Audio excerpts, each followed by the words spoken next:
শুনলে অনেক পুণ্য হবে, তোমাদের অনেক ভাগ্য, তোমরাও লাইনে এসে গেছো, মানে জন্ম মৃত্যুর থেকে বেরিয়ে যাওয়ার জায়গায় এসে গেছো। নচেত যোগীরাজ কথা তো তাড়াতাড়ি শুনতে আসতে পারে না কেউ, অনেক দেরি হয়।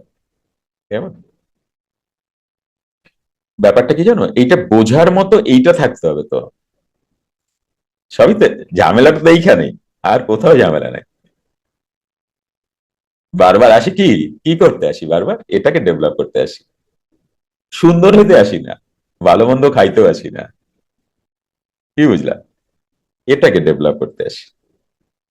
কি করে বুঝবো যে আমি ডেভেলপ হচ্ছি? তোমার 5 বছর তোমার বয়স যখন ছিল আর এখন তোমার যে বয়স, তুমি কি একটু বেশি বোঝো? এবার বুঝতে পারছো কিভাবে ডেভেলপ হয়? নাকি 5 বছরের বুদ্ধিটা আজও আছে তোমার? এইভাবে ডেভেলপ হয়। ওকে, আর তোমার সাথে যাবে এটাই, কি এটা কি, যা তুমি ডেভেলপ করে নিলে, গাড়ি বাড়ি কিচ্ছু যাবে না, টাকা পয়সা হয়ে গেল। স্যার এটা তোমার সংস্কার, এখানে কি থাকবে, সংস্কার। এখানেও গীতা।